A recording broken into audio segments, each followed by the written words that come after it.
not allowed. I'm sorry, I really won't do that. I realised it. Good evening, ladies and gentlemen, and welcome to this week's edition of Literary and Scientific Society Creating Society. So, first of all, announcements before we get to the substantive debate this evening, which is this House Would Scrap Trident. Really fun debate to pick up our spirits this week. Yeah. So, hello. I haven't seen you in a fortnight, so long time no see. Hi. So what's the first one I want to jam? Cork IV is 25th to 26th on November. This is the first IV that we're going to be organising teams for. We'll be putting up 2 team spots, room for 4 speakers and 1 judge spot. If you're interested in speaking at that, it's probably the most fun IV on the Irish circuit this year. It's a 2-day competition. Really fun social on the Friday nights. Pretty much have a full Christmas dinner and then karaoke bar. And then so the team fees for that are £35 a person, but they will be subsidised to an extent by us at the Treasury. Jeremy's just nodding at me going, yeah, probably. So just over the past fortnight, we've had quite a lot going on. We've had the annual open competition, which brought, I think at the end of the day, there were 21 teams from across Britain came along and 1 team from Bangladesh came along as well, which was our first team coming to the debate from outside of Europe, so woohoo. That was this time week before last, so the 29th, 30th of October. It was great fun. We all went to Kremlin. I had, I think, 2 teams signed up and then they sort of dropped out at the last minute. So we didn't technically have any Queen's teams participate in it. So I'd like to set the bar a bit higher for next year. But to be honest, my personal highlight was managing to convince the manager of Kremlin to let the last 20 teams of ours in after the 10 o'clock deadline whilst drunk and dressed as a banana.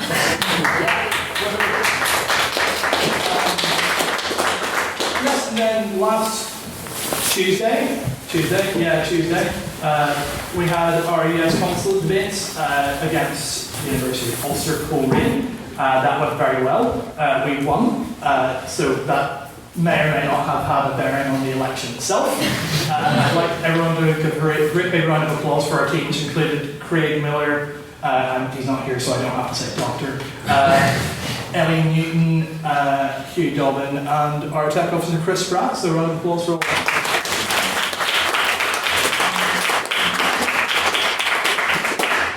The last item of business for tonight, for announcements tonight, is a big thank you to our member, Mr. Conor Ardle, who bought me a very fine gavel to allow me to assert my authority, because ringing a little bell is a little bit too upstairs, downstairs for authority. So behold the gavel.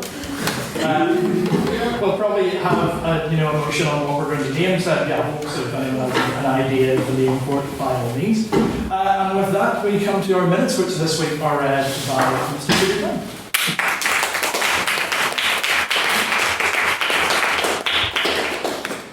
The 6th ordinary meeting of the Literafic took place on the 27th of October 2016 and was attended by 14 members. Private members' business was started with a question from Mr. Matthew Sullivan regarding the heightened tensions between Russia and NATO. He noted that the military build-up along the border is now at its largest since the Cold War. A response was heard from Mr. Conor O'Neill, who stated that such tension was indicative of the West being fooled by the Middle East and the failure of current NATO policy, resulting in further aggression from Russia. Mr. Chris Spratt also responded by mentioning Ukraine and declaring that Putin is clearly a fascist. Opinions of the new alliance leader were asked by Mr. Jack Armstrong. The response to Naomi Long's appointment was greeted with moderate enthusiasm, I think is fair to say, to indifference. Concerns were raised regarding the Heathrow expansion, which inevitably led to people having a discussion of Belfast, magnificent international airport. A suggestion from Jonathan Finley that the airport should be renamed Belfast London, or indeed Belfast London Belfast. It was greeted with laughter from the House, The airport, however, have yet to be in contact regarding the recommendation. Prisoners' questions were heard from Miss Rachel Island, who inquired to where the President had sourced his tie this evening. The President reply was suggestive of a lack of knowledge regarding the tie's acquisition, but maintained that he'd be in touch until next. Ms. Kara Campbell then asked the President about his breakfast, in which he claimed that his breakfast of cinnamon crunch cereal was a sign that he was sticking to his working class roots, raised an eyebrow or two, and mainly on the cereal's behalf, as it seemed rather unfair that the snack was being subjected to the rigidities of the class system. After a couple of weeks of particularly controversial debates, we decided to lighten the mood here at the Terrific. Thus, the President announced the motion for this week: this House would ban the burqa. First up for proposition was Ms. Ellie Newton, who explained issues regarding identification that come with full body coverage. She stressed that this is a very serious security risk that shouldn't be taken lightly. She went on to state that the burqa was indicative of the repression of women and that banning the burqa would be a liberating act. Opening for opposition was Mr. Jack Armstrong, who cited the human rights violations that a ban would cause, particularly Article 10, that being of freedom of religion. He argued that the situation in France was morally wrong and that a ban would be giving extremist groups what they wanted and heightening the sense of difference.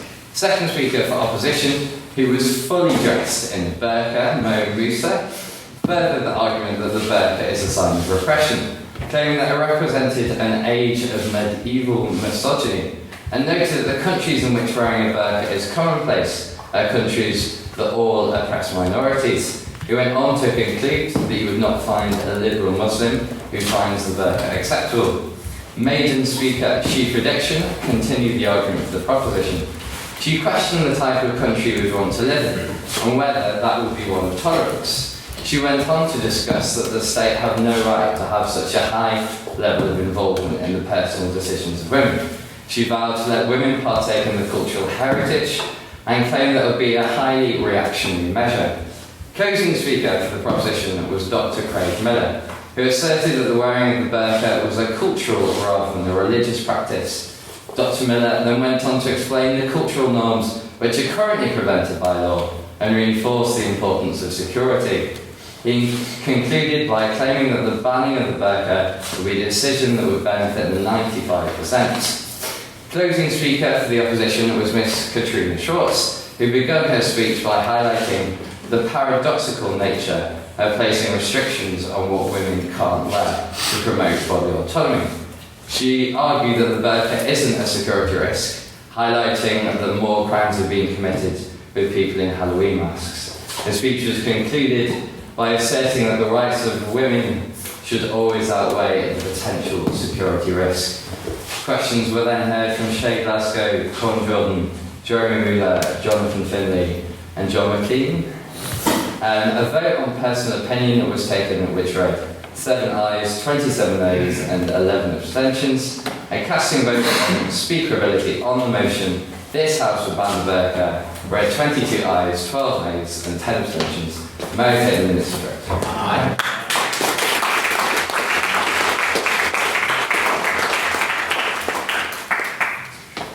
Thank you very much for that. And this is the point where we would normally do private members' business and we'd all have mini debates, but it's been such another thankful week that I'm just going to move straight on. Anyway, so if anyone has a small issue that they'd like to put before the House and start a mini debate about something, anything at all in the world, anything, because really anything we can talk about. Mr. Matthews.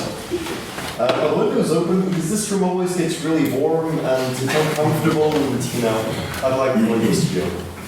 I wish to propose. I'd like to say an motion to open the windows.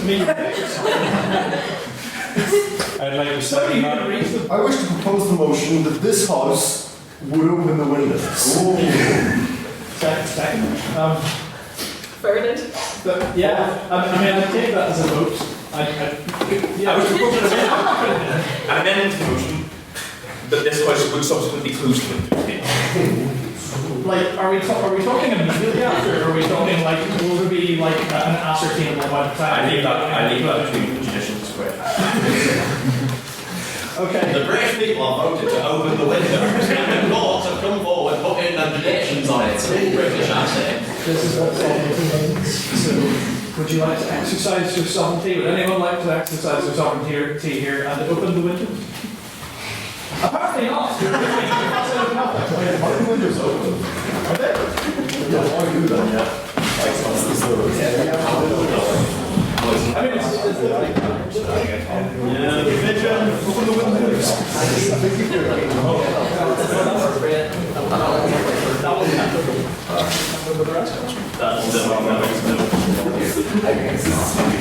anyway, so it was that the windows weren't open. We freed ourselves from European shackles and opened the windows. British sovereignty, closing before Nigel Farage gets in. Yes, you. You don't remember my name? That's a good from your name. Just like said. I have a feeling that someone might have got elected this week, but I can't remember who it is. So can the House inform me if who was elected this week? Technically, quite but Is yeah. that dog elected as mayor? That was a really cute looking dog. You see that video? No. His dog was being elected as mayor. Where? Somewhere in America. What's the It was a Labrador, I think.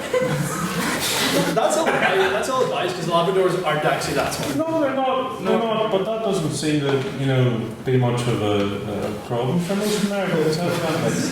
So, Big volumes. They don't have an actual debate, they're like, new service are there. Well, I think we need to address the elephant in the room that is the great political revelations that have come to light. I'd like to see if anyone has been following the situation in South Korea, the revelations surrounding presidency. Well, you were telling me about this earlier, yeah. Yes. I was just wondering if anyone else has been following it, because it's very interesting to see how the populist voices are starting to take a grip on South Korean politics. For those of us who aren't in the know about South Korean politics, would you like to enlighten us as to what's been going on?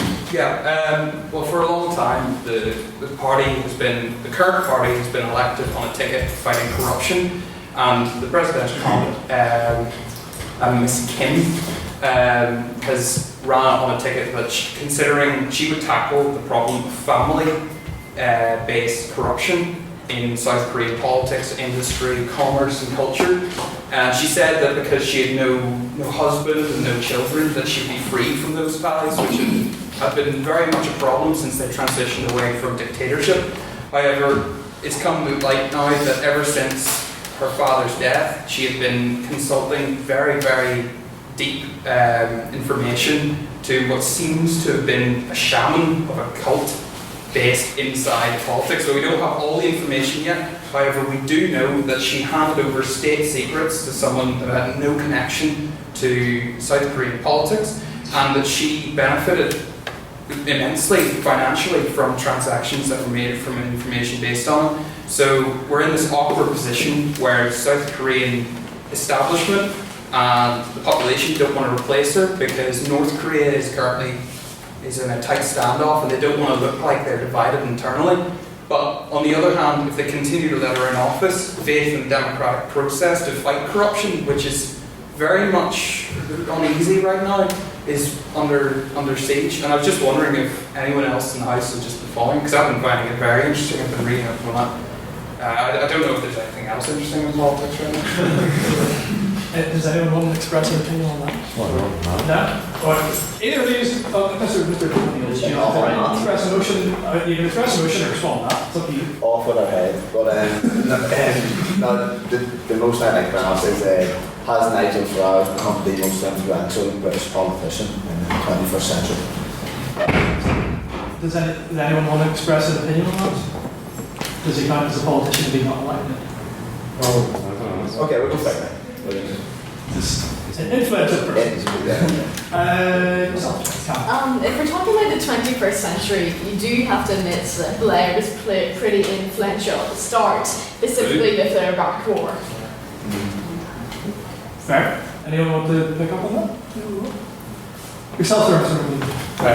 I would put to the House that it's not actually Nigel Farage that's the big man, it's Brexit. And they're just writing up Brexit rather than Farage. Is Brexit a person? No, as in like the idea of Brexit. Would he be like the anointed one of Brexit, or is he the Brexit messenger here on Earth? Yourself, Yeah, I mean, sorry, some of actually what you were going to say. It's just that I don't think Nigel Farage is actually anything original. There's been people like Nigel Farage for decades, like, well, probably longer than that, but he's probably just a cog in the wider disillusionment. But it's like saying like they were fascists before Hitler. I mean, like, he was the guy. True, but like, that's what I like to do. Well, I would like to express something that reflects off what Jason just said and also expresses an emotion that if you're wanting to make Hitler comparisons, you might want to compare it to the shocking election of Donald J. Trump, which no one expected. What a segue.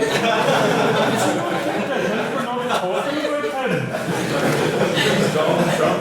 We're almost there. We're almost there.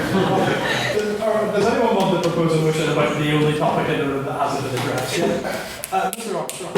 Thank you, Mr. President. I would like to ask the House, do they believe that the Electoral College should be abolished, as this is the second time it's produced someone pretty terrible as, well, in recent years it's the second time it's produced a president who...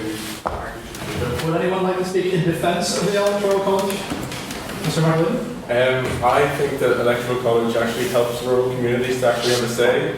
Otherwise, we're getting like big places like Washington and other like big hold-up cities are getting most of the vote because they can higher population, but politicians will try to ignore the rural states. I don't support Electoral College. It doesn't end up doing that, it just ends up allowing swing states to have more of a say. Mr. Arnold? Mr. President, technically the Electoral College was designed to prevent situations exactly like this, where it was designed to stop demagogues taking power.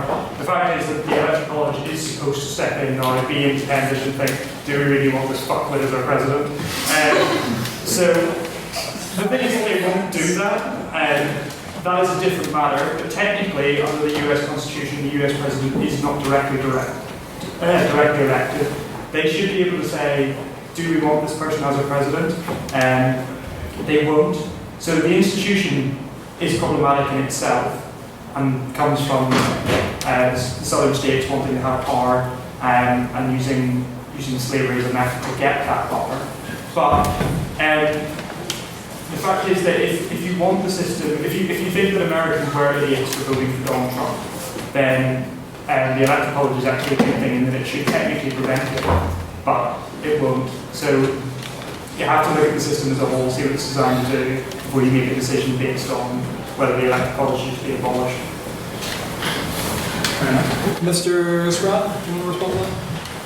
So it's not a direct response to Mr. Ardo's point, but it is a point on the Electoral College, and it is that the issues, the underlying surrounding the presidency are far deeper reaching and far broader than simply the Electoral College.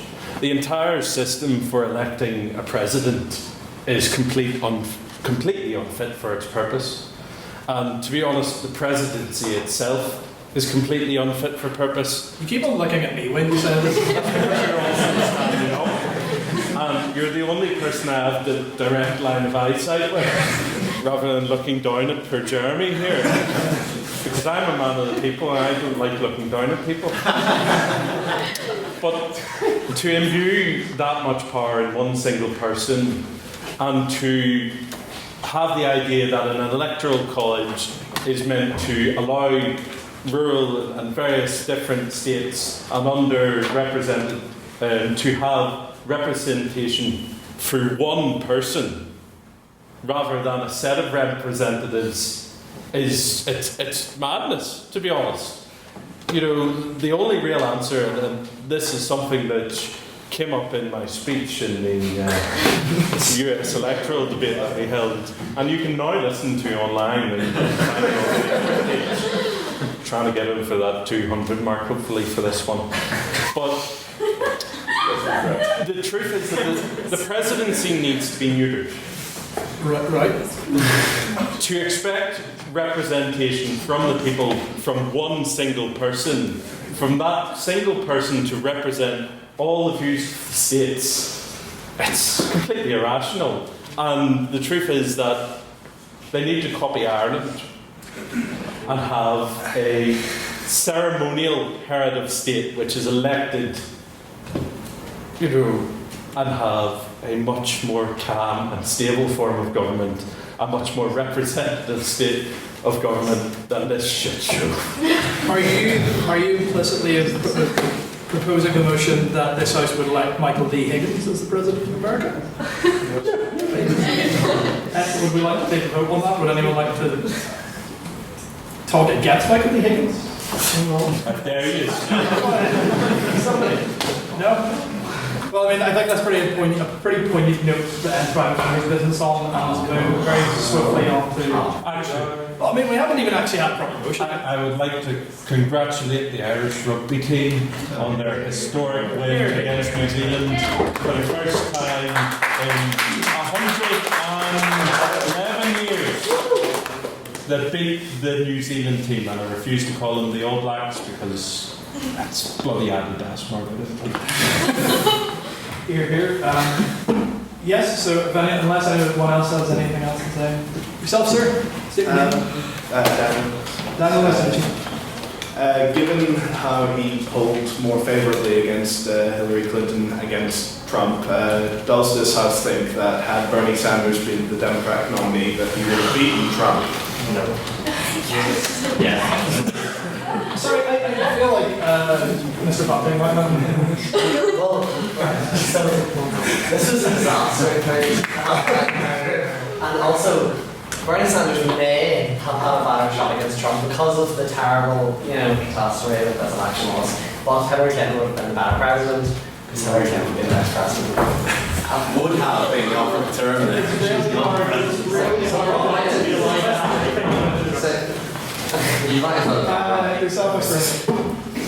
I think it just should, yes, I think he would have, and I think the reason why is because if you had said a year and a half ago when McDonald announced that he was running that Hillary Trump wouldn't be able to beat him, you'd say that that is clearly Hillary Trump's fault.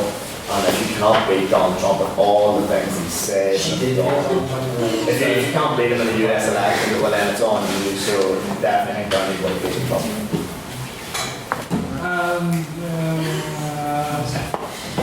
I just want to say that the Republican Party actually had dirt on Bernie Sanders, so it's unlikely he would have won against Trump because they had videos of Bernie saying that it was okay for underage girls to have relationships with adult men. So therefore, it was better for Hillary to run in a race against Donald Trump.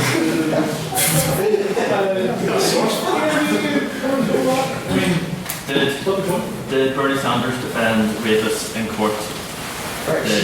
Did Bernie Sanders completely screw up dealing with classified information that has now been leaked by WikiLeaks to millions of people?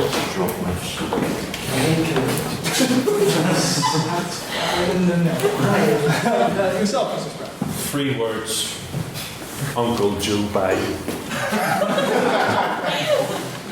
I'm pretty sure he pulled worse than Trump. He's a charming man. Be that as it may. Mr. Dare, I mean, here we are again.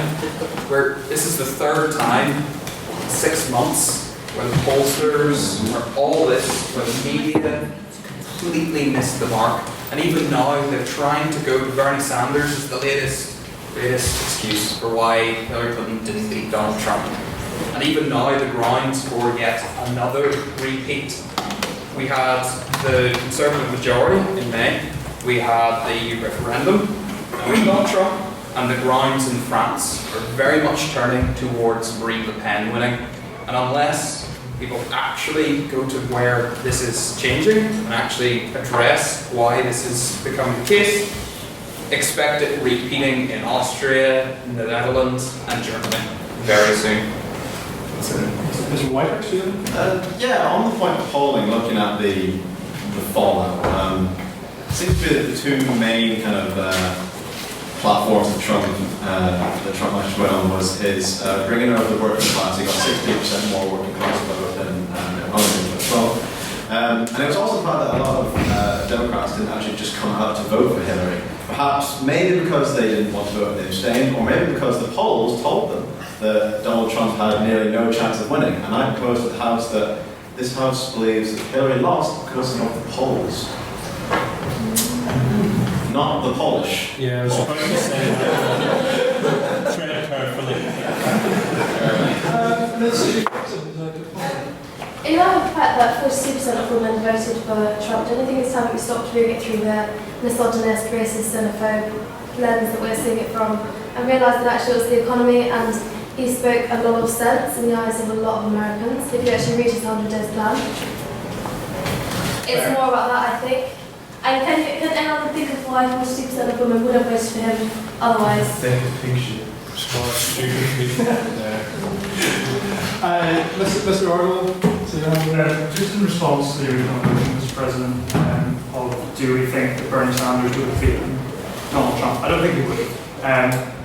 The thing is that Hillary Clinton did technically get more votes than Donald Trump. To say that America didn't like Hillary Clinton is not entirely true, since more people did vote for her.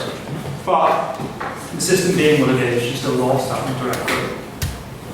Now, the problem with Bernie Sanders is, as much as he might be seen as an anti-establishment candidate in the same way that Donald Trump is that the Republican Party is very much geared to be an attack machine. It's very much geared to be attacking Democrats and attacking them at their weakest. Now, the USA is a free market economy, and it's very proud of that fact. It's also very proud of its nationalistic, military, all of these things Bernie Sanders opposes.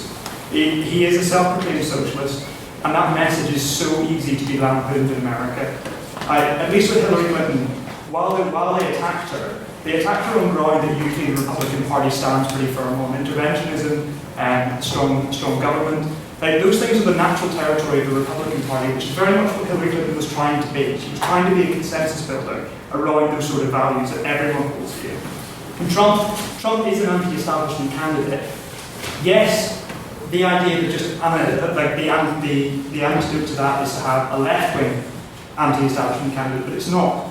Because when the patterns you've seen through Austria, through the Netherlands, is that when it's the anti-establishment candidates that are coming through, they're on the right wing because they say populist things. It isn't about being internationalist or giving money to people. People don't want that.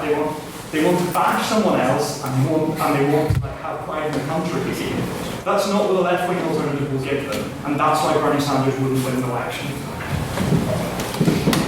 I hate not being allowed to have an opinion on this.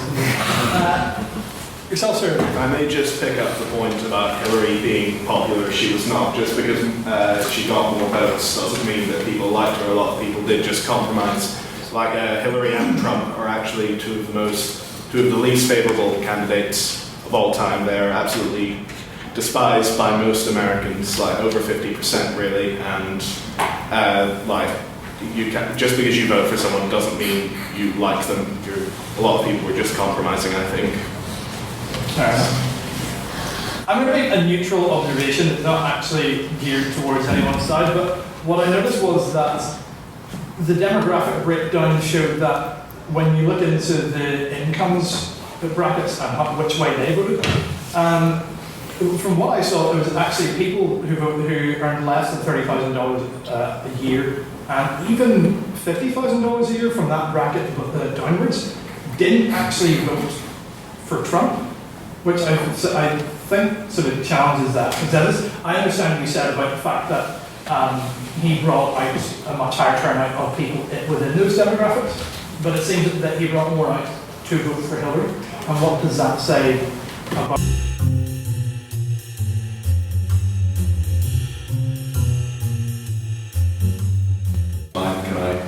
You respond to that? As I said, he got 16% more than Romney to begin with. But it's also about that Hillary polled hugely among black voters. And the simple fact, as anyone who came along to the Atlanta debate will know, is that black households in the US make up a huge part of the impoverished communities. and they were never going to vote for Trump. So I think she more looked at the fact that not that Hillary had the majority of working class vote, but that Trump had a 16% gain over Mitt Romney. He was never going to completely dominate it, but that 16% was huge. Fair. Fair enough, yeah. Ms. Campbell?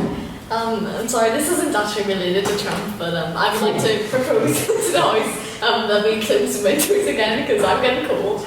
I don't want to be cold. Not again, all in favour of closing the windows. Close half the windows. Close half, well, I mean, no, because that's not really going to do anything. Close all but one of the windows. Close all but one of the windows then. Second, all in favour say aye. I think that's a resounding aye. Not a heartfelt aye. Does somebody want to close the majority of the windows? And we'll do, I think we're going to look back members business because I think we're talking for So, President's questions, very quickly. Does anyone have a question for me about the life, the universe, and everything? Mr. Armstrong.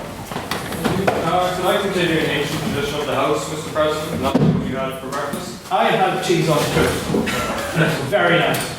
And I actually had it at an hour that it can actually be considered breakfast this week. So, I mean, you know, progress.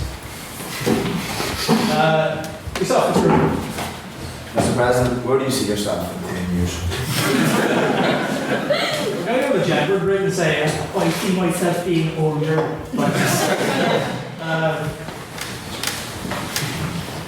The void. So, yourself, Mr. Buckingham. I don't want to criticize you, but you know when someone asks you what you have for breakfast, why don't you even get a normal answer to that? Like cereal? That was normal! Cheese on toast. That was normal! What do you want? That's more normal. What's normal in yours? Mr. Buckingham? Just fruit. You know, something like...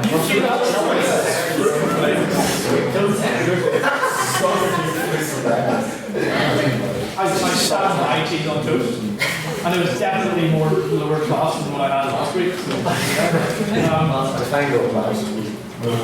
well, I mean, not something that could have been feasibly bought in Waitrose, even though it definitely wasn't bought in Waitrose.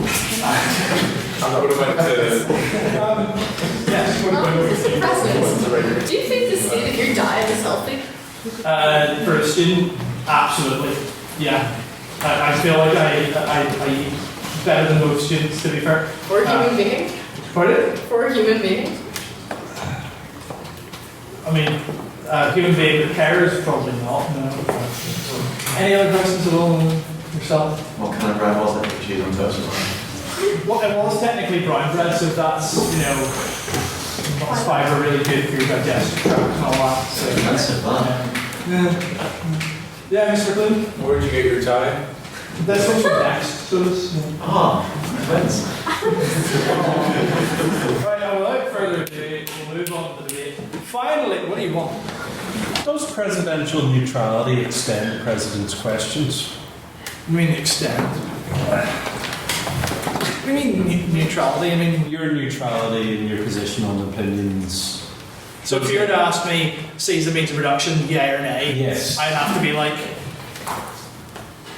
no comment. Yes. Does that continue in president's questions? Because then we're asking you. Oh, I mean, as long as you don't ask me on really, really awkwardly opinionated things where I have to take a political position, then yeah, I mean, this isn't a very well-regulated area of the Constitution, so, I mean, I've never actually been thrown a curveball like that before. So, just don't ask me anything really hard, please. What do you want? Petition to move on with it. Yes, well, we're going there. We're going there. But we're moving on to the motion tonight, which is this House Would Scrap Trident, and the first speaker of the proposition, Mr. Jack Marshall.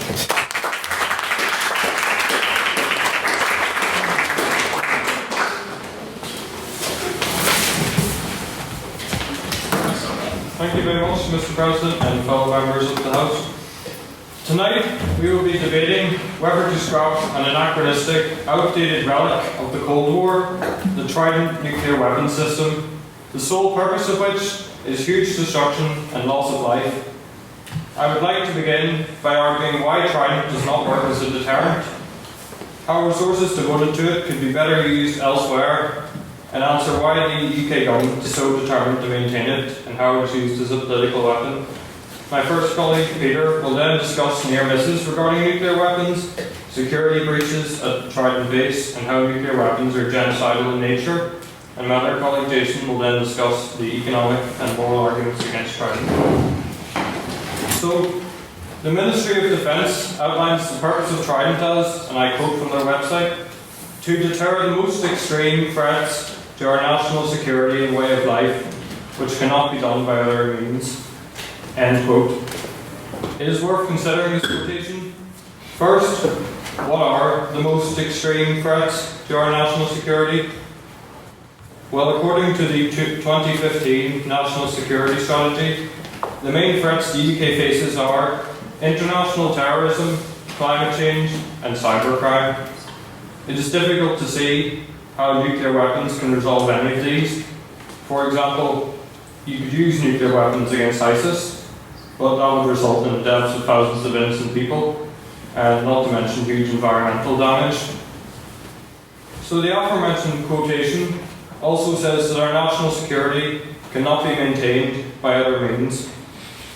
Well, perhaps it could if Trident did not require so much money in order to build and maintain.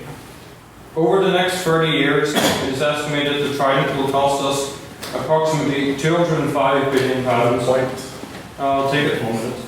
Once I finish the point. Over the next 30 years, because the UK defence expenditure is currently capped at 2% GDP, thanks to our NATO commitments, a massive portion of that, which is, I'll take it to 1%, both of them, a massive proportion of that is going to Trident at the expense of more conventional defence measures, which are actually useful and which will actually be used at some point. Thank you. You used the £205 billion figure, I'm guessing, from The Guardian. You probably remember.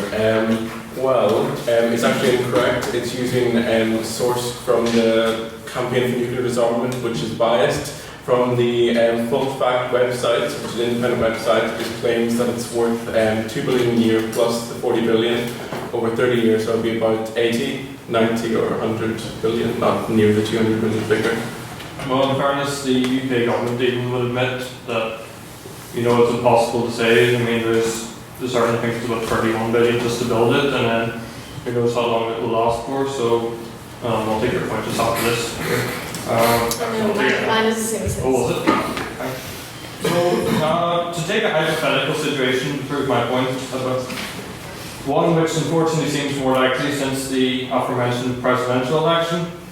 So if Russia invaded Estonia tomorrow, the UK would obviously not launch a nuclear bomb against Russia because that would produce no result apart from widespread death and destruction. Instead, it would likely come to Estonia's defence by providing troops and weapons, etc., which if we didn't have Trident, we would spend more money on those sort of things as part of our 2% GDP. Therefore, we need to prioritise defence mechanisms which would actually come in handy in times of crisis. On that point, I'll take it once I finish the sentence. Not an archaic vanity project which should be left behind the 80s alongside the new president.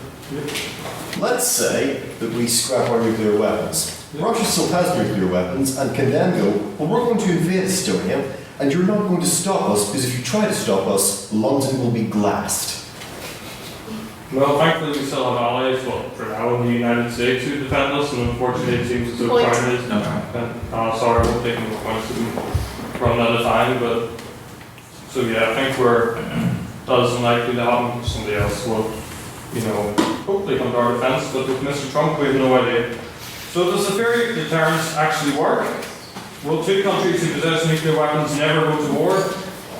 The answer is simply no. We do not need to go any further than the Kargil War between India and Pakistan in 1999.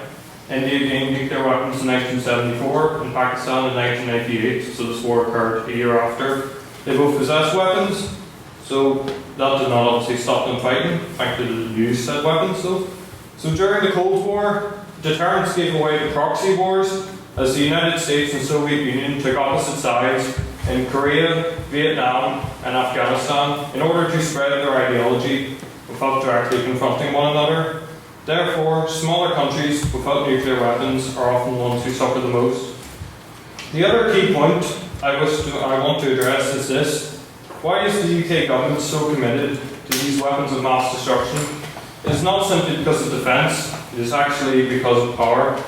The UK wants to maintain the image that it remains a great power in the world. It wants to prove its permanent place, or its permanent seat on the UN Security Council, alongside France, America, China and Russia, of course all four of whom have nuclear weapons and are committed under the Non-Proliferation Treaty from doing so. This strikes me as somewhat paradoxical, as the UK is doing its best to undermine its role on the world stage, whether it's through the push for Scottish independence, the UK's upcoming departure from the EU, or the Prime Minister's personal desire for the UK to leave the European Convention on Human Rights. But there is another purpose attached to Trident for the Conservative government. They can use it as a political weapon against the Labour Party by presenting a unified stance on nuclear deterrence. The Tories have portrayed themselves as strong and Labour as weak. This has been exacerbated by Jeremy Corbyn's personal opposition to Trident, contradicting with most of his party's MPs. I was not surprised when Theresa May's first debate as Prime Minister was on Trident. What better way to split the opposition and present herself as the only true leader? This is not how politics should be done. It is cynical politics at its worst, and by scrapping Trident we can move on to issues that actually affect ordinary people. So to conclude, Trident is an obsolete, outdated throwback to a past age in which some seem to desire to return to. But renewing Trident will not make Britain great again. It will not resolve a single key issue facing the UK. It will not provide a deterrent to help our allies, and it will continue to be used by the government to inflate their ego and delude themselves that they are still world leaders. Thank you very much.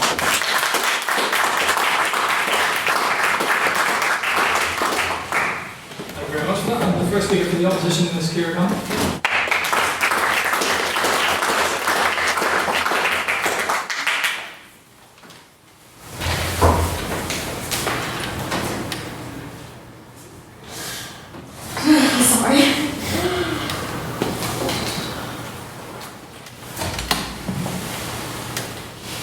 Ladies and gentlemen, members of the House, all decisions have to be taken carefully and with rational debate surrounding them.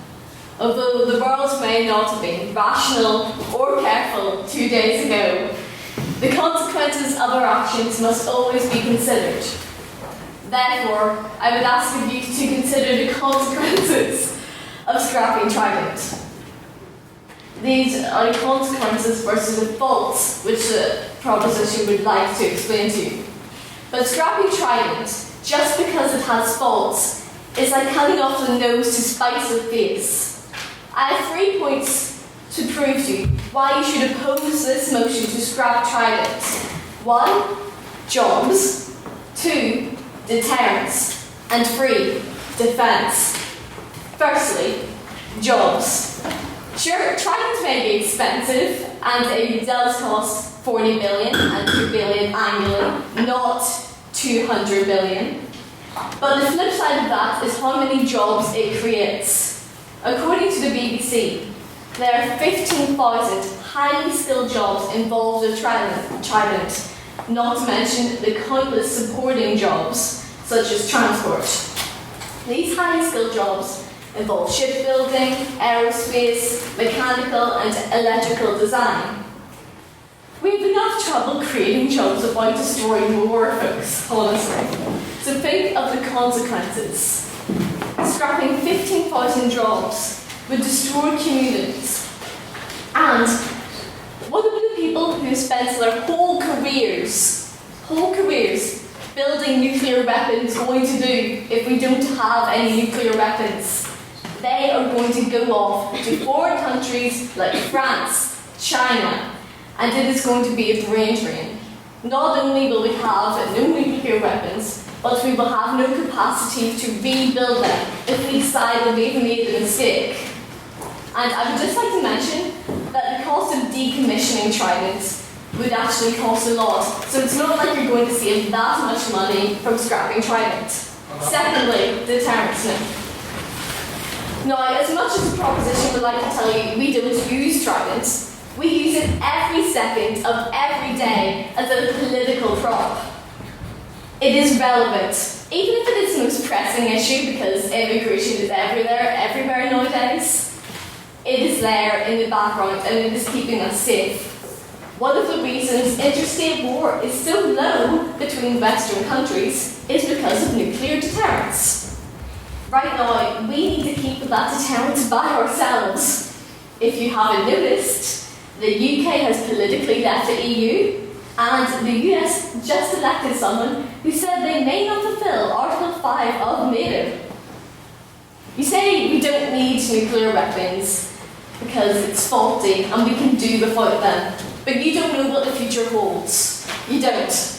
You certainly didn't know that Trump was going to be elected. So how do you know that we might not need nuclear weapons? On that point, Okay. we signed up to the Nuclear Non-Proliferation Treaty, Article 6 of which says that we have to work towards the cessation of the production of all military nuclear weapons. So in fact we are legally First of all, obligated. this motion is just on scrapping Trident. It is not a debate on whether nuclear weapons are bad or good in general. It is can we live in a world without Trident or with it? So your point is pretty relevant too.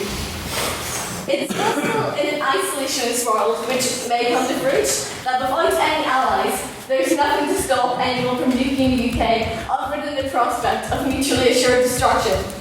And even if you say deterrence has failed because other states have nuclear weapons, even if we scrap Trident, they still have those weapons, and they won't have any incentive not to use them against us. Thirdly, defence. Even with the prospect of isolationism, we still do live in the world we live in today, and so we must be prepared for every option, even if we don't know what the future holds. Today, the UK's role in the international stage is shaped by how we defend ourselves and our allies. The UK can no longer freeload off the US, despite our close allyship. They have elected someone who's very isolationist. On that point, Okay, yeah. you mentioned how we need to defend our allies. Would it not be better then, as mentioned in the previous point, if one was invaded to commit more money towards conventional weapons we can actually use as opposed to nuclear weapons so we will never use? First of all, between Western countries, there's no real point in stocking up ordinary weapons because nuclear weapons are always there. The reason nuclear weapons aren't used is because of mutually assured destruction. The UK can no longer freeload off the US, but NATO can no longer be certain of America's backing. Therefore, NATO will look towards other countries that have nuclear weapons, like us and France. But unlike France's nuclear weapons, Trident is specifically pledged to defend NATO, specifically. So guaranteeing security of other NATO states means that they don't have to create new nuclear weapons or ally with Russia because of theirs. So scrapping Trident would let everyone in NATO down. Trident isn't perfect. Trident needs updating and it needs better regulation, and a replacement for Trident might serve its purpose more efficiently. But this isn't what the motion is about. This motion is a binary choice between a world with Trident and without Trident. Now, going ahead and scrapping something without a plan of what to do next to curtail the negative consequences sounds like another choice, a risky one that the UK has already made this year. The points can fall further than it already has, folks. So, the point is that we are better off in a world with Trident. The world is unstable and volatile enough as it is, so making emotional choices based on ideological purity doesn't mean we're making the best decision for our future. We are better off being prepared for every eventuality, including nuclear war. So, take a safe choice and don't scrap Trident. And with that, we are saved by capital.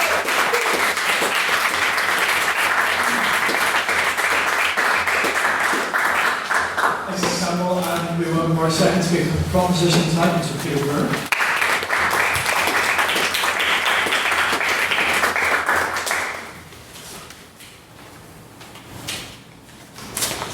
House Chair with the opposition. So I would firstly like, before going into my actual arguments, to talk about some of the rebuttals, specifically jobs. So you mentioned how we would lose all these jobs if we would scrap Trident, which yes we would, I completely admit that. the thing is, I think I was discussing in the first speech about how much money is spent on Trident. This money that is spent on Trident cannot go towards jobs, new jobs to re-employ those people. And currently the Trident is built in the shipyards in Barrow and Furness. And there are arguments to say that we could actually in future build ships there, such as conventional weapons, such as aircraft carriers, as the first speaker mentioned. So those workers could work in the shipyards as well, instead of building nuclear weapons. So it's not, you can't just say that, oh, we won't have any jobs after Trident, it's just, they'll be in different places. So to focus on my arguments for tonight, I will focus on kind of the near misses that we've had with nuclear weapons in the past, and how this is very dangerous, and also the security breaches at Passport, where the Trident is based, and also the genocidal nature of Trident. So, the near misses. In North Dakota in 1980, a bomber caught fire which was carrying nuclear warheads, 80 nuclear warheads, and only Air Force winds in that particular event prevented the fire from spreading and reaching nuclear weapons. So if this fire had reached nuclear weapons, it would have spread radioactive plutonium across the whole state of North Dakota and also destroyed the states. Point. With respect, Trident is, in submarines. So your point is kind of... Yeah, no, it's still about nuclear weapons though. But there are also... the motion is about Trident. So I'm comparing Trident to nuclear weapons, because Trident is a nuclear weapon, and therefore it is also risky. It's not just because it's a submarine, because it's an aircraft carrier. So on to a second point about another case, which is kind of similar to Trident, where storage igloos for nuclear weapons, which we do actually have for Trident. We have places where the nuclear weapons are stored and built. So in this case, it was in 1956, another bomber crashed into this storage igloo. And therefore there was a huge fire, but only due to the swift work of fire crews was this put out, which meant that the nuclear weapons weren't detonated. On that point. Thank you. And so all these nuclear weapons, they would have detonated and could have wiped out the whole of Suffolk. Now there are thought to be many other whole year misses, but they just simply not reported just to kind of keep the integrity of Trident. So moving on to the security breaches of Fastlane. There have been 2 occasions in the quite recent history where protesters have actually gained access to the Fastlane nuclear base. And here, there's this case here. Point. Yeah. With respect, isn't that owing to dangerous actions by protesters instead of the integrity of Trident? It is. It's the actions of protesters, but these actions of protesters perfectly illustrate why it's so dangerous to have the likes of Trident. I know that they were doing it for different means, but if people were to go there with the actual intention of causing horrendous damage, then they easily could. In May 2015, a protester came in and roamed the fueling bay for 10 hours and wasn't noticed. Imagine the amount of destruction that he could have actually caused in that amount of time. And in 2014, 2 protesters in kayaks accessed the site and went into the internal perimeter of the site, and they were just going to security guards saying, oh yeah, we should need to go up here, and they let them. So it's so dangerous to have Trident there when it's so not very well protected at all. Point? No, thank you. And so let me move on to my kind of second main point about the moral nature of Trident and how it is so immoral. It's in fact genocidal in nature, and I think that is quite a big fault. So each warhead is 8 times more powerful than the bomb that was dropped on Hiroshima, with Trident being designed to carry 12 of these warheads. So if we think about it, I think we all know how horrendous Hiroshima was. The huge destruction, the deaths. Well, this would be the case with Trident as well, even more so, as that fact illustrates. Point. No, thank you. So if we, there's a case study that was published recently about the consequences of using Trident on Russia, in particular Moscow. So in this sort of case, the humanitarian aid would be impossible due to the destruction of fire services and hospitals, and it was estimated that 5.37 million would be killed in Moscow, and 788,000 of these would be children. These are all innocent civilians. So how can we, no thank you, so how can we actually justify killing innocent civilians? Now think of Theresa May with a finger on the nuclear button. Now even if you think how cold-blooded Theresa May is, I would really struggle to think that she is so cold-blooded that she could kill 5.37 million people. No, thank you. Would that really cost innocent civilians over 5 million? With this in mind, if someone is never going to press a nuclear button because of the thank you, because of the huge amount of death it would cause, then why will we have it when it is such a dangerous no thank you breach of our security? Imagine if one of these events that happened in North Dakota or in Suffolk was to happen. That would be a huge destruction and radiation across the UK, and never mind the whole of Europe or the US. So with this in mind, I urge you that Trident should be renewed.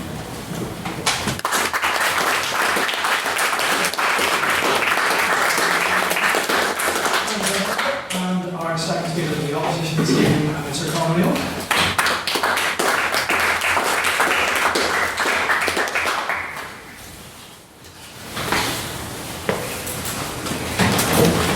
Presidente, comrades of the House, this argument will never state a claim for nuclear proliferation.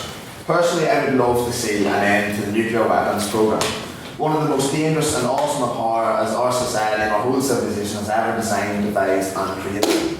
But that is not what this motion is. That is not what this motion wants to achieve. This debate isn't whether we should universally and unilaterally scrap nuclear weapons, but in fact that just Britain should weaken its security and political vision on the world. These are two completely different arguments, and I would encourage you all to remember that as this debate goes on. The second speaker spoke of protesters at the nuclear base of Scotland. However, I would argue this does show a clear misunderstanding as to the depths and science that goes into nuclear technology. Do you seriously think that these protesters can actually get access to toxic radioactive material and also with the potential of harnessing nuclear power and launching these missiles? It just won't happen. These are normal protesters trying to get our protests heard. Also, he failed to mention relevant meltdowns with regard to Trident. I understand they were in the 50s and 60s in Suffolk, but in terms of actual Trident technology, there hasn't ever been a real scare, and there probably will never be. There are, of course, many avenues of conversation and many miles worth of argument in this motion. I will start off the journey with cost and reallocation of funds. In the age of information, the bottom line is essential in everything. So let's look at the figures. Trident costs $2.04 billion per year to maintain and develop. This compensates for 6% of the Ministry of Defence's annual budget of £34 billion. If Trident were to be scrapped, this money would only be reallocated to bolster ammunitions, or train more men, or buy better equipment. Forget the idea that the money saved would be recycled back into the economy, or welfare, or schools. Defence is defence, and scrapping Trident isn't going to change the outcome, only the method of delivery. Our government has never been responsible for the dropping of a weapon of mass destruction, nor will it. We should look with confidence at the example this government has set in restraining its use of these catastrophic weapons. And indeed the example of Russia, China, France and others. We know what the fate of the world would be should we go down this apocalyptic, destructive path. In response to what the first speaker alluded to, of course that is what we want our governments to do. You spoke of how it's a power tool. That is essentially what you want your government to do. You want to be a main power in the world. You want them to have... On that point, sir. Yes, I'll accept. Is it not time that Britain accepts its terminal decline and loss of status in the world as it shuffles off into ignominy?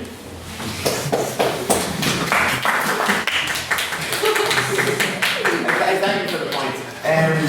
I disagree, and I think it's a pessimistic way to look at things. And I think it's also, we're very privileged to take that point that we should just eke off into the existence whilst we are at the top. Once you're at the bottom, you can then maybe raise that point and see if it still stacks up. A key issue at stake here is how Britain would look on the world stage if it was to scrap Trident, and more importantly, how the US, our closest ally, would see us. There are bigger things at play here. As we have just seen, President-elect Trump will be in the White House. If we scrap Trident, we will not. If we scrap Trident, Trump will not follow suit. The idea is a noble one, but it's not a practical one. If we scrap Trident, it will only put into jeopardy the numerous military weapons deals that we still have with the US. They are by far the biggest developer of military technologies in the world, and we would effectively be slapping them in the face if we scrap Trident. Decades of help and assistance and lucrative trade deals all at risk. And we will be turning our backs on all of this. the diplomatic implications of which couldn't be any more severe. On that point? No, I'll accept all NATO.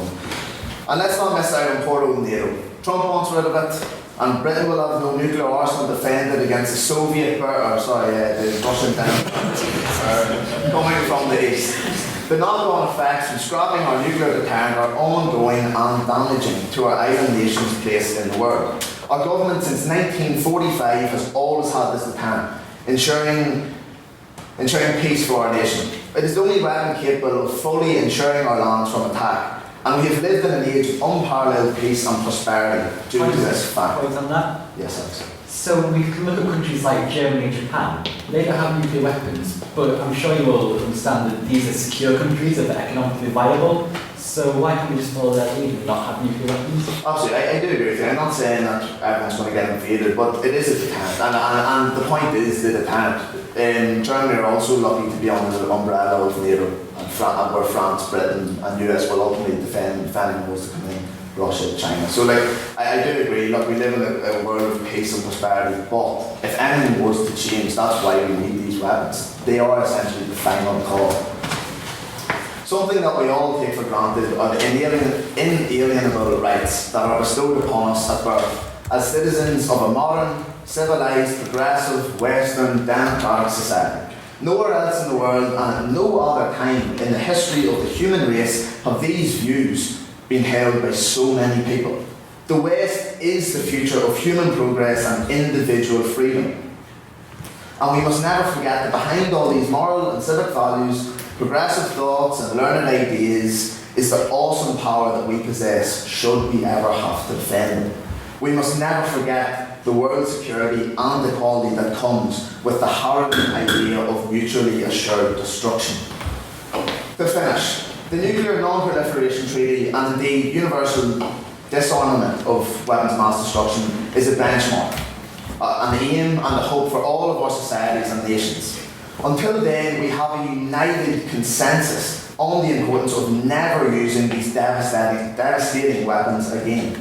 But we should never purposefully undermine the freedom and position of the West and leave our closest allies to fend for themselves in this world of growing uncertainty.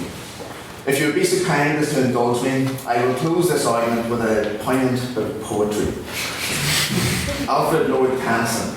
Though much is taken, much abides. And though we are not now that strength which in old days moved earth and heaven, that which we are, made weak by time and fate, but strong in will, to strive, to seek, to find, and not to yield.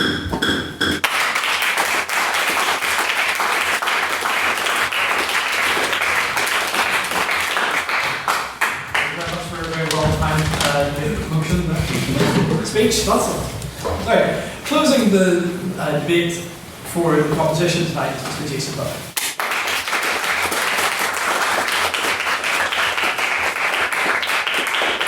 Hello everyone, good evening, Chairperson, esteemed opposition, fellow teammates.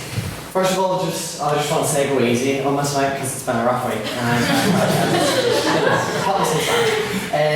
So we're here tonight to discuss a motion of national security, and that's whether or not that the UK should continue to invest in weapons of mass destruction as a deterrent to an attack which, quite frankly, isn't going to come. Even if it does come, we're all going to be dead anyway. But just to start with cheering it down. So basically, first of all, I want to talk about the cost. So the cost of the weapons of mass destruction is absolutely grotesque. It's obscene that our government wants to invest this much in weapons of this nature. We spent about 20 billion renewing this, and we're going to spend about 100 billion over the next 40 years in servicing it and maintaining it.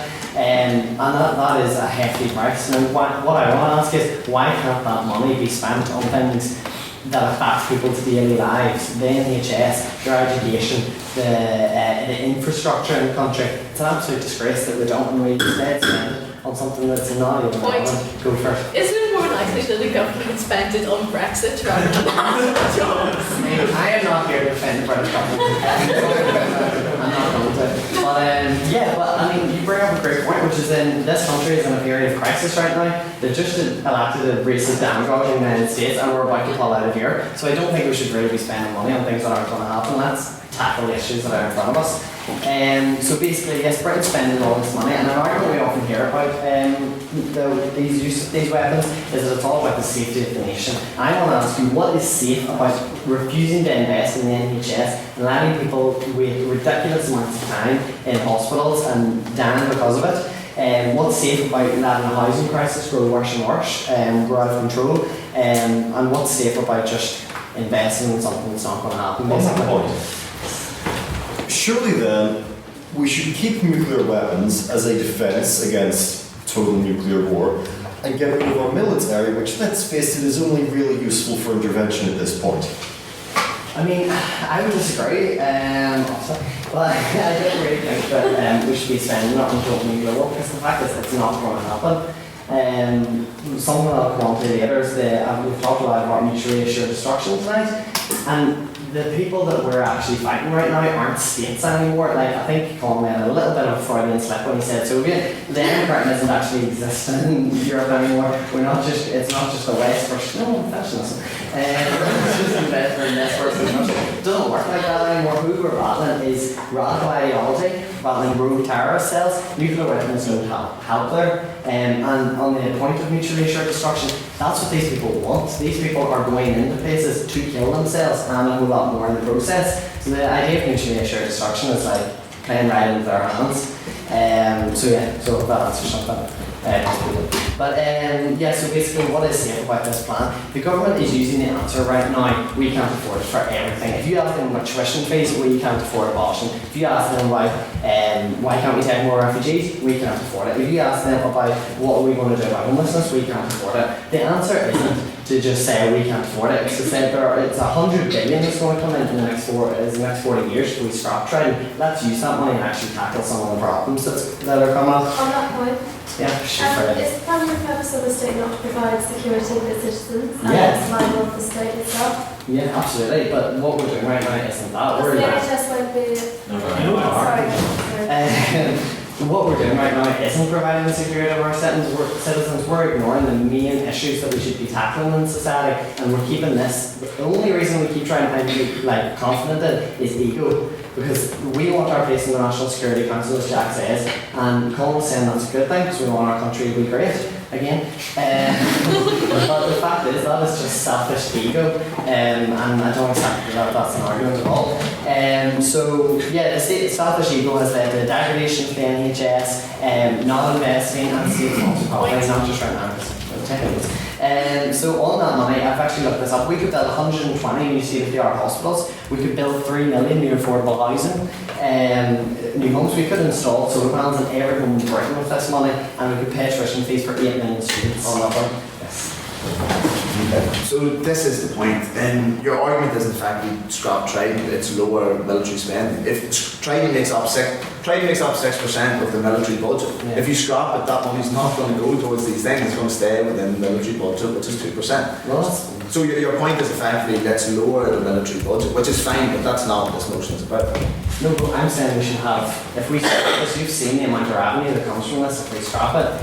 Plus it's a political choice whether it stays in military spending, it actually doesn't have to. I accept that the Tories, we actually don't know what's going to happen, but it is a political choice. So another thing I want to bring up is we have already clarified that we're not going to fire these weapons first. So the only situation in which it's actually going to be used is when we're attacked, and by that point we're all going to die. So let's just not make our last act on this earth the massacre of people that exactly firing directly. But so it goes back to that other point as well, which is this is a misrepresentation of the war we're facing right now. The war we're facing isn't Soviet and it isn't the clash of ideology in terms of capitalism versus communism anymore. It's about homegrown radicalisation. Point. Yes. But Trident itself, this is a motion on Trident. Trident is a deterrent to other nuclear weapons, not terrorism. It's like asking chemotherapy to treat heart disease. No, that's true. No, I totally don't accept that because Trident isn't acting as a deterrent right now because you're facing the Trident is totally irrelevant to the issues we're actually facing right now. but I'll have to close up.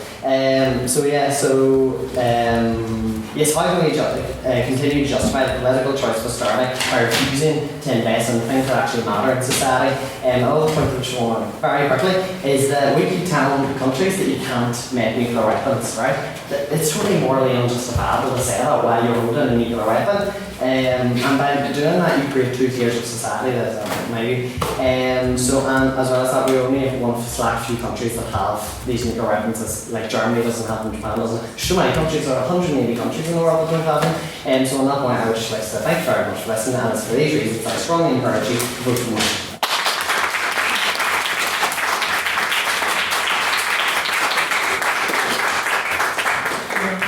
To close the debate this evening, Mr. Jonathan.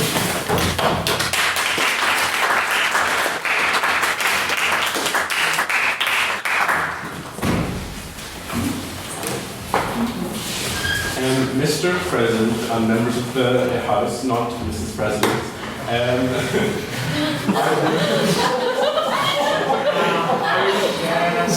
been a lot of questions in this House about the importance of the tariffs and how it actually works.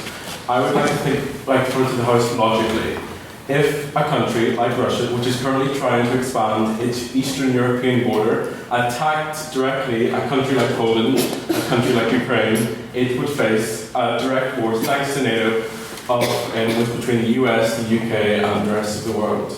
And this would be mad, that is to say, mutually assured destruction, to attack a country that could have nuclear allies, and which is why it won't happen.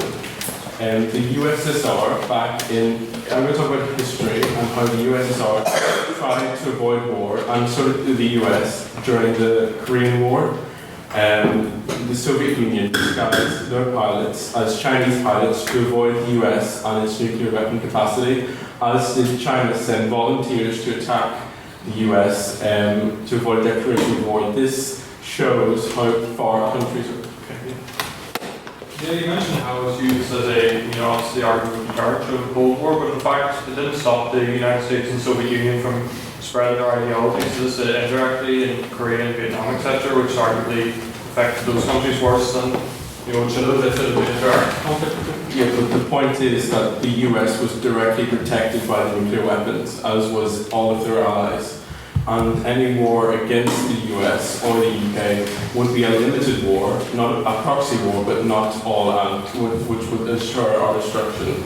We have political benefits such as the United Nations Council, which I believe is actually quite a benefit to the UK. We have a platform where we can disseminate our ideas, promote our equality and our democracy throughout the world, and with all-important veto on different topics. So why shouldn't we have this role in the world? On that point? Yeah. I think we're ensuring equality across the world by saying we can have our weapons of mass destruction, you can't have yours. How is that equality or spreading democracy at all? It creates, like Jason said, tiers of society. I'll take that point further on.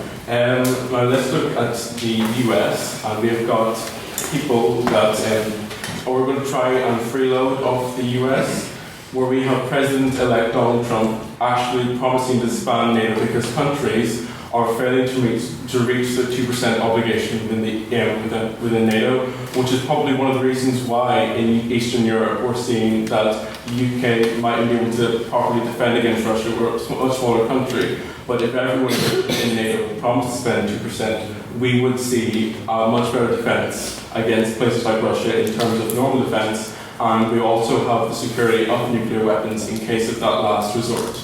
The cost, which is actually £31 billion upfront, paid by the Ministry of Defence, which has a 2% set on their military spending, which means that we cannot put that money in NHS. And we've got £2 billion every year, which is 5% of the military budget, which is about. Yeah. Can that simply be changed? As soon as we scrap Trident, can we say that, oh no, we don't want that 2% on defence anymore, we want it on NHS? Can it just change at that point? Yes, but that's what the motion's about. The motion is about scrapping Trident, and it's not about changing the military budget. And furthermore, we can assure that because we have obligations in the world, just like anyone else does. Let's look at the view of military experts. And the stakeholders are the military experts in these nuclear capacities. And a report into the British military attitudes to nuclear weapons and disarmament was completed in June 2015 found that the majority of interviewees supported the UK's military UK nuclear weapons, and many interviewees asserted that nuclear weapons have ensured peace since World War II. One of the many arguments put forward is that you cannot uninvent the idea of nuclear weapons because they will always be there. Now let's think about the future. Let's not think backwards. Let's not go back to a time where nuclear weapons don't exist. That's not possible. We cannot uninvent them. Let's think about a different future. Let us think about a future where we are no longer afraid of nuclear weapons. A future where we accept that nuclear weapons exist, but we have the defense and the capabilities to stop a nuclear attack. A world where, despite of them existing, we have made it a better place. There will be more dangerous and brutal weapons later. Many nuclear weapons are not the end. We'll have atomic weapons, we'll have anti-matter bombs, we'll have all these different... On that point, yes? You don't really need an antimatter bomb. You don't actually need very many nuclear bombs to kill everybody on Earth through nuclear winter. Yeah, but my point is that when we eventually when we develop the capabilities to defend against nuclear weapons, there will be another bomb, there will be another way to get past that. And we actually are developing a safer world through deals like Iran, where we have made the world a peaceful and safer world. But we cannot call it a day from that. You mentioned the Iran deal. Do you not think, as Jason said earlier, it's a bit hypocritical for us to say these countries cannot have nuclear weapons, no matter how bad they are in terms of ideology, if we're having them? The point is that another nuclear state isn't... I'll come back to that later. 3 years ago, no one saw that Daesh was coming. We live in a relatively peaceful world now, but we don't know what the future holds. 3 years ago, we never would have thought that Russia would be attempting to expand its borders. But we will continue to work in conditions where nuclear weapons are no longer necessary, and in fact, we've already reduced our stockpiles.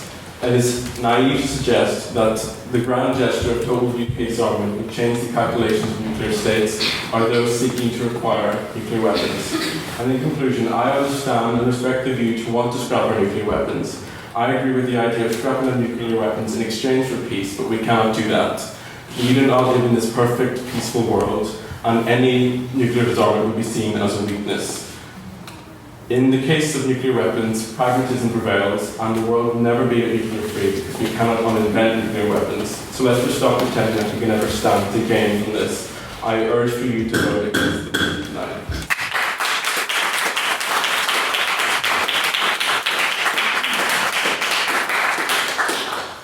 Thank you very much for that. We'll now go for questions from the floor. So we're going to go for 2 rounds of questions to either side and a statement motion. So anyone have any questions from the proposition to begin with? Really? Yes, sir. Sure, yeah. Well, I mean, as you rightfully said, the security manifest, which details the risks to the United Kingdom and our allies, did indeed place the top three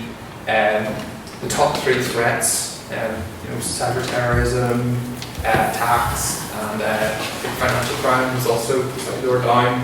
And so you only got to number 5 or 6 until you got one which credibly could be relevant to nuclear weapons. However, is it not the case that there's the status quo bias kicks in? Because it's a given that the United Kingdom maintains a nuclear arsenal, the potential threats from these countries is suppressed, and by repealing it, we're effectively just bumping it right up. What do you think about that? Yeah, I agree. Like as you said, it isn't, the top 3 threats from the top 3 certainly cannot be resolved by nuclear weapons, but to be honest, I don't think they have any problems to be resolved by nuclear weapons. It said, for example, with ISIS, there's always a chance that some sort of terrorist group could hijack or get nuclear weapons, and they would have no problem. Obviously, Russia and these countries are not going to fire nuclear weapons because somebody else will fire it back, but there's groups like ISIS that will use it, and how we're going to retaliate, we couldn't do anything without we got ahead, but if we did, we'd lead to huge civilian casualties, so I don't see, how it can be partly with any sort of practical use, apart from, unfortunately, the scenario of political sort of use. It's more of a political weapon than a actual one, because, the government is able to point at Corbyn and the SNP and the like and say, you guys are weak on this, so that's a good question. And with that, we'll take a question for the opposition. Sorry. Yourself, sir, if you'd like to state your name for me. Dan, I'd just like to ask, we can't actually use Trident without the permission of the United States, I believe. Are you sure about that? Yeah. You may as well. So the only thing is that I will concede this, that the submarines are serviced in Georgia, but again, in terms of like launch codes and all that, it's 100% independent of UK. So. Oh, okay. Also, yes, that's a misconception, man. No question. Okay, I won't count that as a question for the opposition then. Does anyone else have a question for the opposition? Oh, wait. For the opposition? Yeah. For the opposition? Yeah. Yourself? Yes, you did a lot of talking about the Cold War, the Soviets, the Chinese. The point is, thankfully, we're no longer attempting to repel the red scum. But even if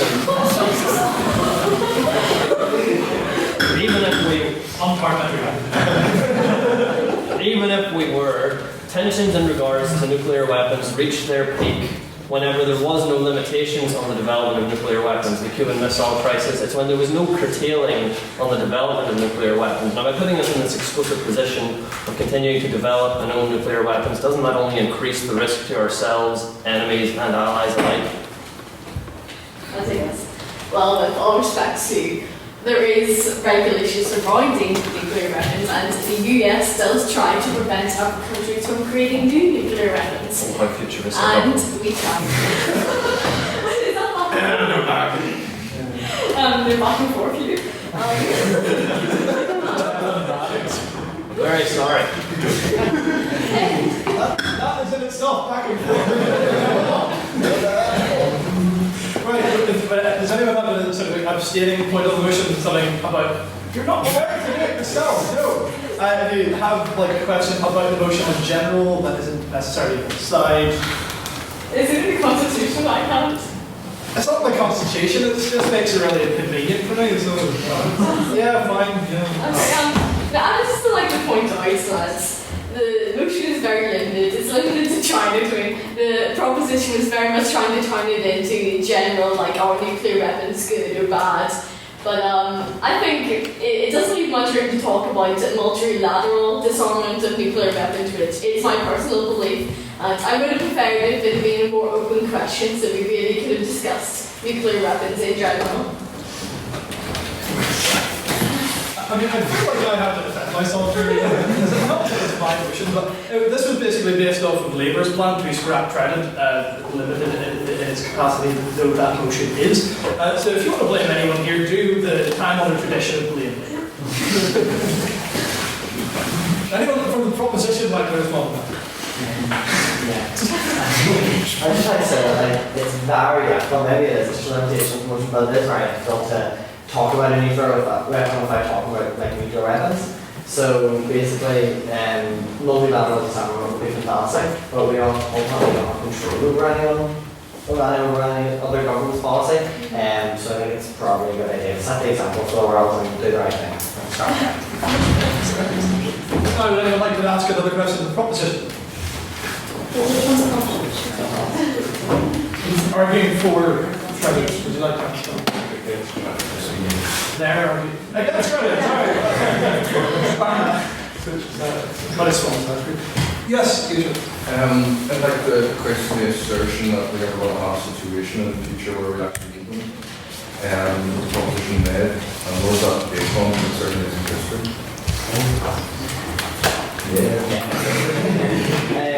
You're right that we're doing it in the future, but I think that the opposition's argument was very much based in the past. It was based on like Wednesday's ideology of capitalism versus communism. Because if you look at the threats that are actually emerging today, it is radical ideology, it is terror cells, it is things that you can't just strike a terror cell with a nuclear bomb, because that's not the nature of the threat cases. So I think that's where it's moving, and I think the trends are very obvious in that regard. So yeah, that's where I'm at. Opposition? I would like to go back to that. As he stated, we cannot predict what will happen in 3 years.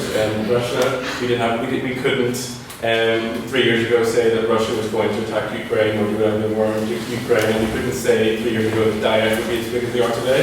So we cannot say that North Korea will have weapons tomorrow or someone else will have weapons. We've already got countries like India and other countries around the world that do have weapons that are not part of the UN treaties against nuclear weapons. You have already taken yes, there one more question for the opposition. Are you going to scratch your head? Are you going to put your hand up or? So, to be honest, it's not a point addressing some of the arguments made within the speeches itself, but rather Kira's point in that abstaining point, which I don't know how much of a point of abstention it really was. The point is that to separate the morality of nuclear weapons from the Trident debate is frankly ludicrous. To say that's the reason, to separate the we wouldn't be here debating this if there weren't the question of whether nuclear weapons are immoral or not.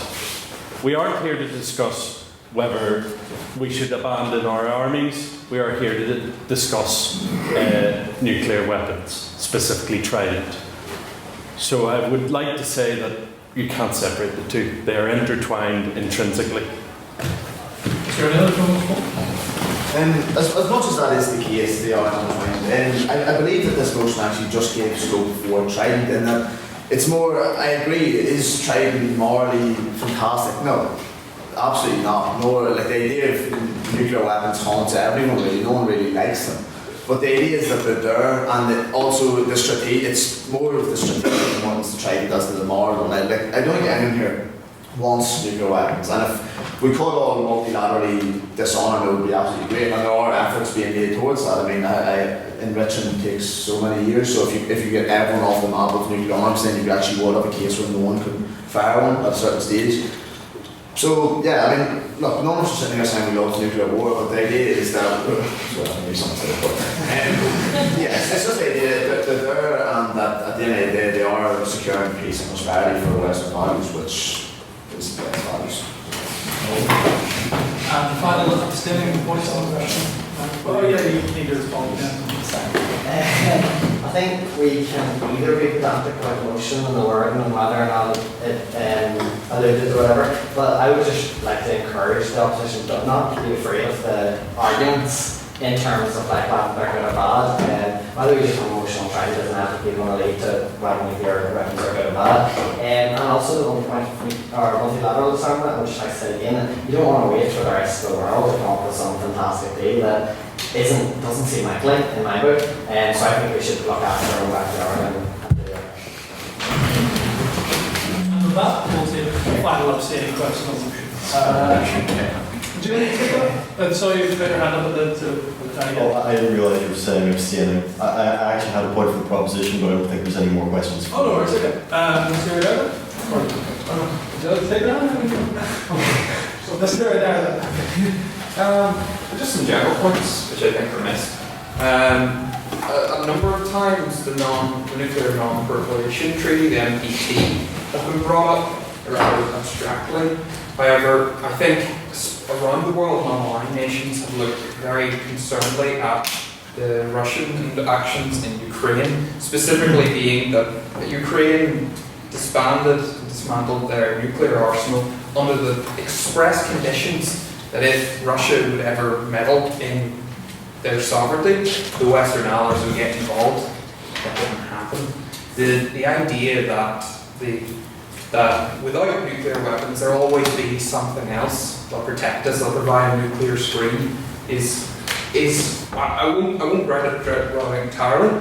I don't write out the idea that disbandment will happen at a faster rate if we do it, but I think it's a risk, and considering how much is at stake for the United Kingdom, it's a hard one to justify. And as for this side, I'd like to say that perhaps a little bit was missed on what Trident means for deterrence.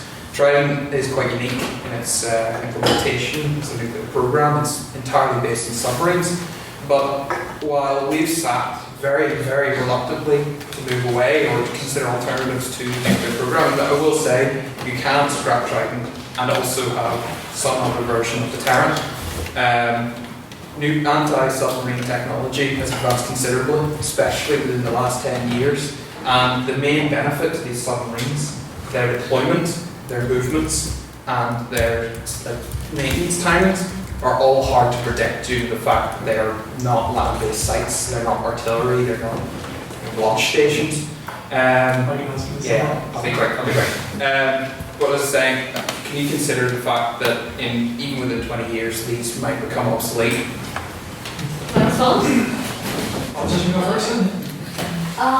Well, Trident has been renewed, so it is being built again, and it is being upgraded, obviously. So you can't say that Trident will become obsolete because it is being upgraded with new technology, and the new version of Trident may be just as efficient to counter those anti-submarine measures. And I would just like to point out, I really like the whole letter thing and chain of commands that we have in the submarines, because it means there's hundreds of people legally questioning, why do we have to deploy these nuclear things, rather than just one person having the button and saying, okay, it's all up to me. Proposition, do anyone want to take that on? Yeah, there are two very interesting points. But first of all, in terms of Ukraine, there was a reading article recently about, after the Soviet Union broke up, there was arguments that people said, Ukraine, Belarus, Kazakhstan, etc. should keep their weapons in case, Russia decided to reenact the old Soviet days and take over. But at the same time, Russia has invaded Crimea. It's also bombing Aleppo at the moment and causing numerous casualties. And unfortunately, may see the Baltic states next, and that would be first Russia versus NATO direct confrontation. And nuclear weapons haven't stopped any of that.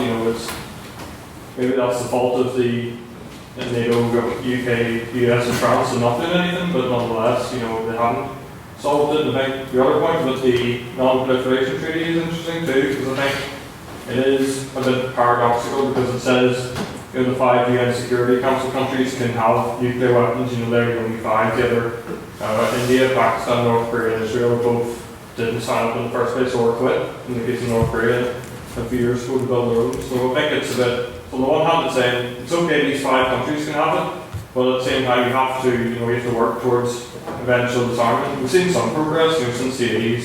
America and Russia have at least cut back on their nuclear weapons. So I think about 5,000 each, when it used to be in the tens of thousands. But ultimately, I think we need a more substantial treaty that says, all right, we're going to work towards it. We'll regulate whatever uranium or whatever stuff is used to make nuclear weapons, and we'll say to the countries, all right, at some point we need to sort this out. I know it's really tough, and certainly America and Russia, especially with President-elect Trump, which are very reluctant. He doesn't seem to know even how nuclear weapons work, but certainly we need to have some sort of united world. That's the purpose of the United Nations, really, to work out these sort of things. So it's about time for it to show its work and work out some sort of long-term solution to this. Excellent, thank you very much for that. And before we move to the vote, I'd just like to say a big round of applause for the fact that we have no less than 3 maiden speakers in this chamber this evening, so a big round of applause.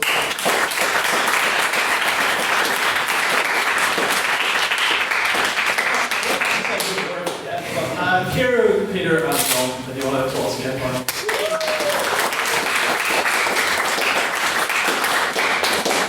We'll now move to our first vote, which is basically on your opinion prior to the debate this evening. So before the debate this evening, your opinion was in favour of the motion, say aye.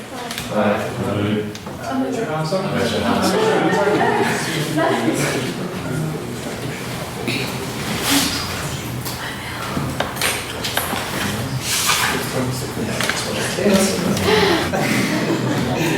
And if you are against against the motion say nay and raise your hand.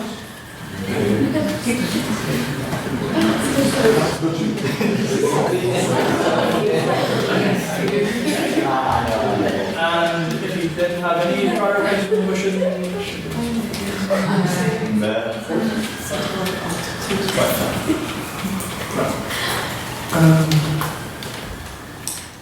yeah, so the next motion, the next vote, sorry, my head's out.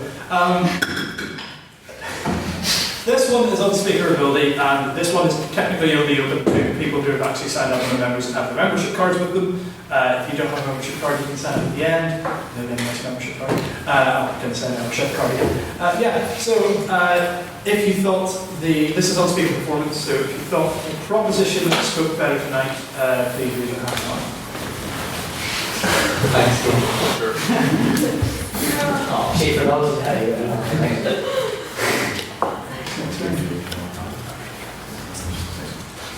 And if you thought the opposition spoke better tonight, Yep. Yep. That's one over down.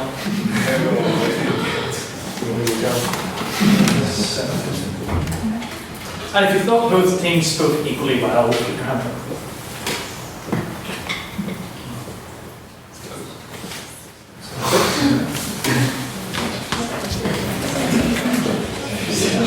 So on opinion, the motion has passed.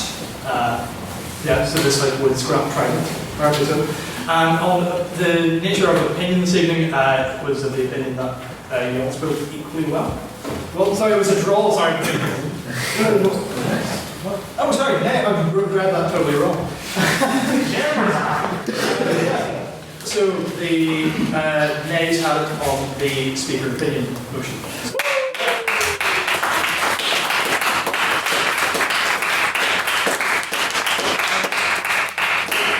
If you haven't already signed up for pay, please do both of them now. You'll get your shiny membership card and I'll sign it for you. That allows you to come along to our Christmas dinner and to available our workshops to follow at the end of springtime. So yeah, if anyone wants to head to the bar now, please, I need a drink.